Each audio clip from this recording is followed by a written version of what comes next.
Hey guys, my name's Arin Darcan and I'm the co-founder of Hawk Reach, which generates around 100 to 150k per month. We're a digital marketing agency, and the reason why I've got this channel and the reason why I'm making these videos is because I like to offer a bit of advice for the guys that are kind of just starting out. There's some guys out there that are super smart and they're making a lot more than me, and they've got really good advice, but sometimes their advice can be a bit too high level for the guys that are just starting out. So the point of this channel is to try and aim to help the smaller guys get to the kind of level I'm at the moment. So let's just jump straight into it. Today's video is going to be about sales training. What I want to talk in particular about is something I like to call shooting the elephant in the room. It's a bit of a weird topic, but I'll explain properly in a second. So I'm just going to quickly share my screen. So obviously when you're on a sales call, you've got two different parties.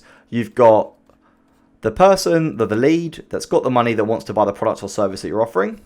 And then you've got you, right? Or your sales team or whoever it is that is trying to sell their product or service. They've got something, they've got a product, or they've got a service, something like this, that they're trying to sell, right? And you're happy because you're about to get a sale and everyone's happy. Cool, great. Shooting the elephant in the room. How does the elephant even appear in the first place? Essentially, what an elephant is, or what I like to call the elephant, is when there's some sort of uncertainty in the prospect's mind. So let's say you're selling digital marketing services and you're selling Facebook ads, and you're speaking to the lead, and the lead says something like, oh, okay, so what sort of demographic do you think we should be targeting if we were to go ahead with this? And maybe you say, I don't know, 30 to 50-year-old women that live in New York City. And the lead replies, yeah, okay, I guess that could work. A lot of people at that point will just go, great, okay, awesome. They'll move on to the next part of the sales call, where what's happened at that point when they answer in a way which doesn't spew confidence, but is showing they're a little bit unsure about what you just said, or that they don't really believe you, or there's something going wrong there. Like, something's like they're not fully understanding what's happening, or they're just like, you're not on the same wavelength. What happens is a little baby elephant with big elephant ears. There you go.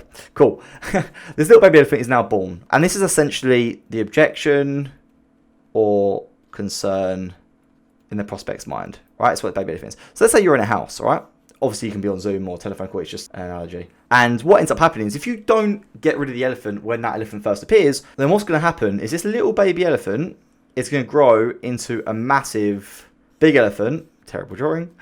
And it's just going to walk around and it's just going to trample on everything, and it's going to kill the sale, and you're not going to have to do anything about it, and you're going to blame the lead for not doing whatever, and you're not going to make the sale, and it's going to be crap. What do you do instead? When this little baby elephant first appears, while it's a baby, you need to make sure that you can get rid of it. How do you get rid of it? You do it by calling it out. You vocalize the elephant. And you don't actually speak about an elephant, obviously, because the lead will probably think you're a bit weird and just run away. But what you want to do is, if they say to you, yeah, okay, I guess that makes sense, you can be vocal about it, right? So you can say, okay, are you sure that makes sense? Because obviously the way you said that makes you feel like you're not fully bought in. Like, if for any reason you feel like that I'm telling you something that isn't true, or telling you something that like you don't understand, please tell me, right? Because we've got to work on this together. We're a partnership. I want to make sure I can help you as much as I can. So, like, do you fully understand like why we're targeting 30 to 50-year-old women in New York? I want to make sure it's really clear. And then they might say something like, oh yeah, well yeah, no, I do get it, but I spoke to some guy before. I spoke to my Uncle Bob like last week,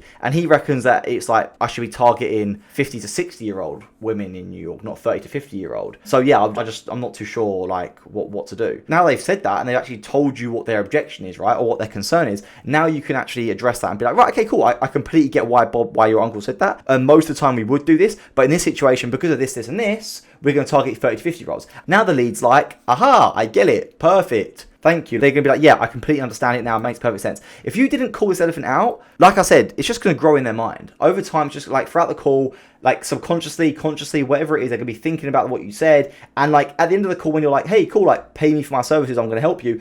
They're going to be like, no, like, because they don't feel on the same wavelength for you. They don't feel like you really get what they're trying to say, get what they're trying to do. And a lot of people do this with sales calls. They just try to like blast through it and just do it as quick as they can. And that's not the way to do it. You need to be handling any issues that come up throughout the call, not just trying to get through it as soon as possible. And this can even happen with things like rapport. As soon as you start the call and you're speaking to the lead and you say to them, hey Jimmy, how are you? And then Jimmy replies, yeah, good. Even from that point on, like, now there's this weird, like, tension. Like, why is he, like, not... Like, most people would be like, yeah, I'm great, thanks, how are you? Like, they answer, like, they're normally more polite than that, right? And it's happened to me before with some Russian guy. I remember, like, it was a few years ago now. And I jumped on the call and the guy was like, yes, I'm good, or something. I just called it out. I was like, okay, you sure you're good? You don't sound very good. You sound a bit upset. And then he's, like, laughing. And he was like, oh, no, I've just woken up. I'm really sorry. Like, I didn't mean to sound grumpy. And I got the sale. And I'm not saying it's because of that, but it's because I was able to call him out and actually address the situation there and then. Like, he had a lot more respect for me, and he was just like, great, cool, like, yeah, there was no issue, nothing going wrong, and everyone was happy, right? If I didn't call it out, it would have been probably this like awkward tension throughout the whole call, that would have just festered, and the elephant would have just grown even bigger and then just killed everyone, right? That's what happens. So anyway, and also what you want to do is make sure you give them kind of a chance to be honest with you. So if you ask them in a way where you just say to them, oh, like, you don't sound like you're okay, they don't sound like you believe me, well, yeah, like, what the fuck? Like, obviously they're just going to be like, no, like, they don't feel comfortable. It's even worse now. So you want to make sure they use your voice, and you make sure what you say actually encourages them to be honest with you. So for example, if you speak to them in a really like quite deep tone, like quite aggressively, they're not going to respond well to that. But if you do it in quite a high pitched tone where you're like, oh, okay, I know you just said, yeah, you get it, but yeah, just from your voice, you sound like a little bit like you don't really get it. And I want to make sure we can help each other. Like, the way you say it as well can really help. And obviously what you say. So make sure you say to them that they can be honest with you. So you can say to them, yeah, look, obviously, like, if you don't get something I'm saying, please be honest with me. Like, I'm not going to take offense. Like, I want to make sure I've got all the information. I want to make sure we fully understand each other and what needs to happen.